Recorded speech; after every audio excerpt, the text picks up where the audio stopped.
не се притеснявайте, и аз бях там.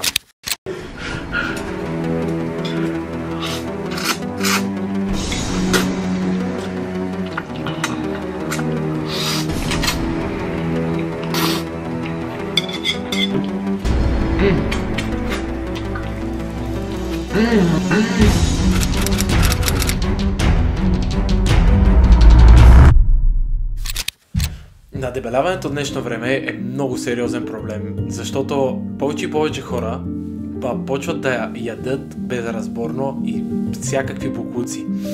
Нека ви дам за пример момчето, който видяхте преди малко. Той има YouTube канал и е доста голям ютубър. Той не спираше да яде боклуци и стана свръх дебел.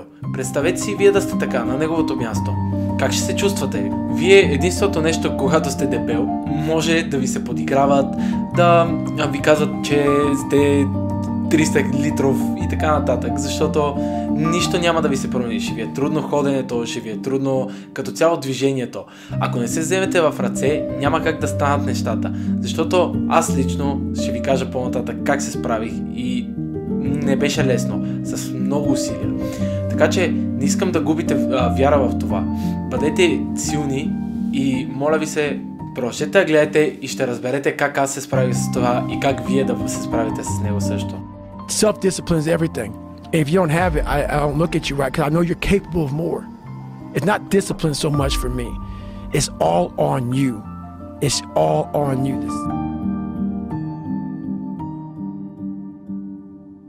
Колкото и да не ти се вярва, и аз съм бил там. И аз бях толкова дебел. Не толкова, малко по малко, но пак е доста голямо постижение, че съм отслабнал толкова много. Вземи пример, това бях и сега съм това. Така че представи си каква промяна съм преживял. Все пак сега не съм в перфектна форма, но ще влезна и ще видите, разбирате ли, няма какво да стане. Все пак един път съм го извървял този път, ще го извървя и втори. Така че не дейте да се отказвате. Това е едно дълго пътешествие, което вие бихте приели, за да може да изглеждате добре и да изглеждате както желаете. Така че давайте, не го мислете, направете го сега, направете го за вас самите, да може да се движите, да може да правите каквото искате без да се притеснявате.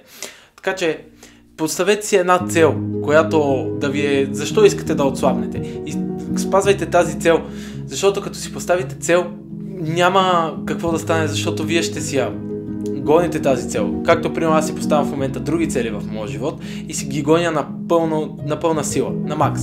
Сигурно си се чудил защо да почна, айде от утре, защо да спра да ям сладко, защо да спра да ям мазно. Давай, просто го направи за себе си, ще се чувстваш по-добре, повярвай ми.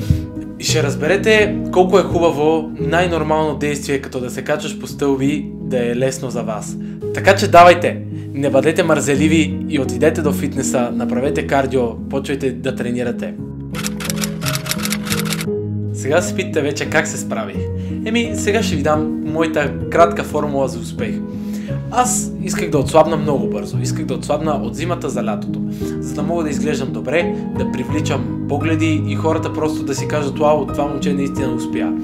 Аз лично започнах с тренировки и то много усърдни в фитнес. Почнах да правя много кардио, което не е много правилно. Но все пак за мен проработи. Спрях да ям сладко, като цяло. Спрях да ям вредна храна. Ядях по много малко на ден. Даже спазвах фаст. Което фаста, предполагам, че повечето знаете какво е, но нека разясня за тези, които не знаят. Фаста е даден период, примерно 16 часа, ти не ядеш и на 16-тия час даваш си един прозорец от време, в който да си изядеш калориите за този ден, да кажем час и половина, ядеш за час и половина, после пак правиш този фаст. Аз лично съм стигал до 2 дни без да ям и да ви кажа, не е окей, не е готино, но това беше едно предизвикателство за моя ум и за моето тяло, защото, както знаете, това да си дебел и да тръгнеш да ходиш на фитнес е най-големия срам, който можеш да изпиташ, защото ти не знаеш абсолютно нищо, ти си супер голям и дебел и те е срам да отидеш в фитнес, защото си мисля, че ще те подиграват. Не става така, но никой не му пука, ако отидеш на фитнес и си 120 кила, да кажем, и ако си 50 кила.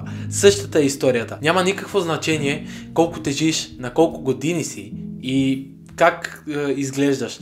Винаги фитнесът ще приеме такъв какъвто си, защото ти като решиш, че ще го направиш, този хъс трябва да ти е постоянен. Хъса, мотивацията в началото е много голяма, но после наделява дисциплината. Искам да го знаете от мен. Аз не съм искал да отслабвам толкова много преди да видя резултат. След като видях резултата, тогава се почувствах много добре. Видях, че може да стане и че мога да го направя. За първи път съм се чувствал горд от самия себе си. Така че искам да ви го кажа така. Давайте, направете го, ще се чувствате много по-добре и не само вие, вашите родители, вашите приятели ще ахват като ви видят. Отидете на фитнес, дори и да не е на фитнес. Отидете да тичате на стадион, отидете да тичате в гора. Сета няма никакво значение. Изтичайте макс колкото можете първия път. Ако ще да и 500 метра, без да се задъхате. Няма никакъв проблем. После дигайте на километър, на 5, на 10, на 20, колкото ви дава душа. Само не дейте да мързелувате, защото като мързелувате, вашият организъм свиква с това.